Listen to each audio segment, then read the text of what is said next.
everybody, I'm Ayush Prasad and today is the beginning of a series of videos on Newton's laws and classical mechanics. Today we are going to talk about motion, speed, velocity and acceleration.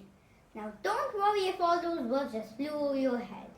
By the end of this video, everything I just said will be clear. Alright, let's start. What is motion? Well, motion is just when something moves. For example, when you moved your mouse to click on this video that you're watching right now, that was motion. If you're turning a page of a book, that's motion.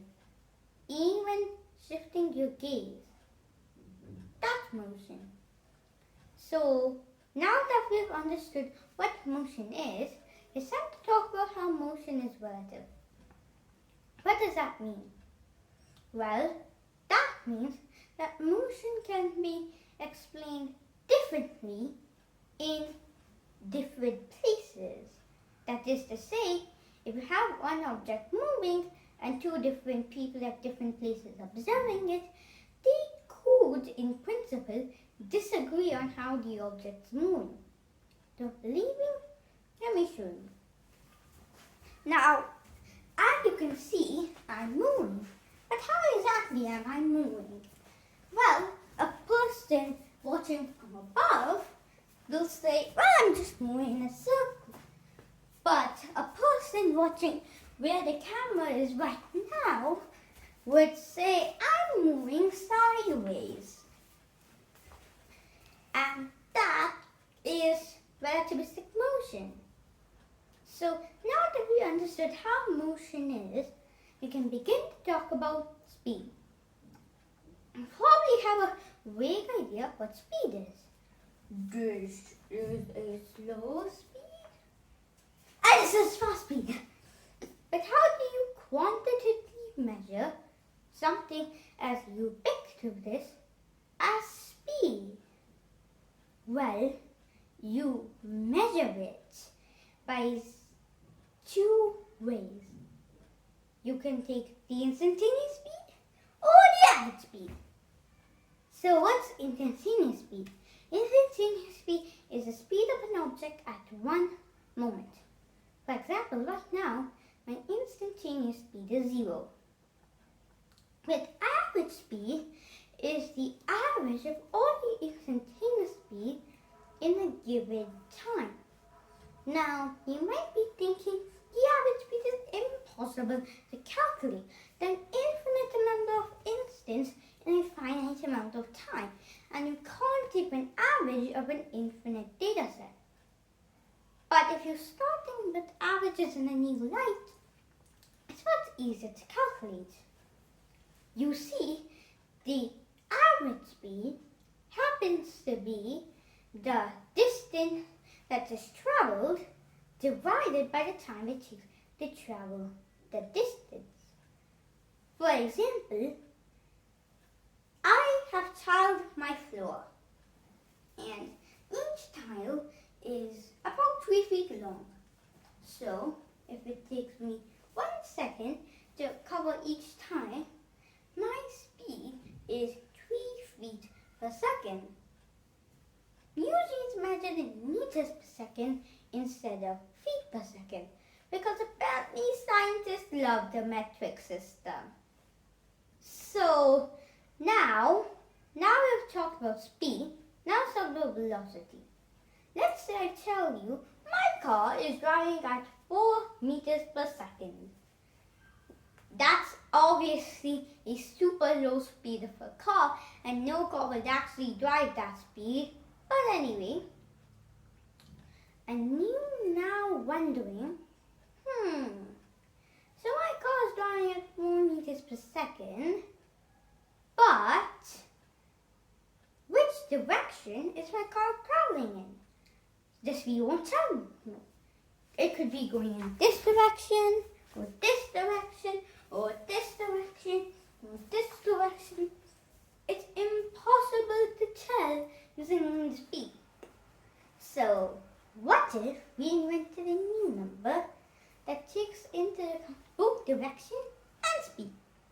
Well then, we would have velocity.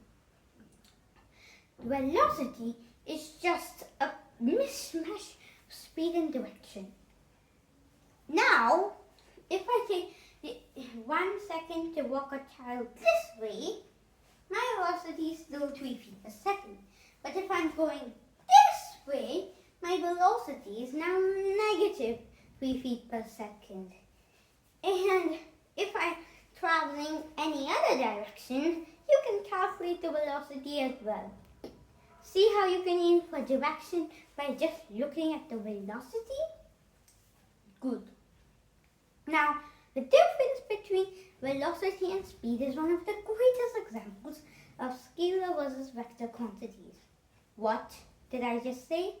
Scalar quantities are quantities that have a magnitude. Magnitude is just the fancy word for number. And the speed has just one constant, a number. But vectors have both a number and a direction, just like a good old friend velocity. And we should keep in mind the difference between speed and velocity, because most mathematical formulas in classical mechanics use velocity instead of speed. Usually the object is only moving in one direction, and so it's pretty easy to say speed instead of velocity. But if you do this for all formulas, that could cost you an exam.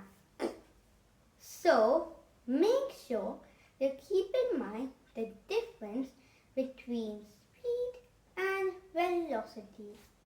So now you know the difference between velocity, a vector quantity, and speed, a scalar quantity. Now it's time to talk about acceleration. Suppose you want to know how much is the velocity of my car changing. Why do you want to know this? It can be useful. For example, you can tell whether my car is speeding up, slowing down, or changing direction, because all of those things change the velocity. So how do you calculate how much the velocity is changing? You calculate it with acceleration. The formula for acceleration is final velocity minus initial velocity all over the time. The formula is actually more simple than you think, because the numerator up there is the change in velocity and over time. And think back to the formula for speed, the change in distance over time. Both of those values are change in something over time. We call those values derivatives. We're going to talk more about derivatives in a later video when we talk about calculus. But for now, just remember that they are both, along with velocity, are derivatives. Actually, velocity, not speed, is the derivative of distance because direction, but we'll gloss over that. So now, look back at the formula again. That numerator part is measured in meters per second, and the denominator is measured in seconds. So the whole thing is meters per second squared. Now you know the difference between velocity, speed, and acceleration. You also know the velocity is a vector quantity and speed is a scalar quantity. You also got to know about motion and why it is relative. Now, to top things up, I'm going to leave you with a simple challenge. My car is going on a 4-meter journey. It's divided into two 2-meter legs. In the first leg, which is 2 meters, to remind you, my car takes 2 seconds to complete it. In the second leg, also 2 meters, my car takes only 1 second. So, what is the velocity of both the legs, and what is the whole journey. Now, note down this question and I'll give you the answers to it in the next episode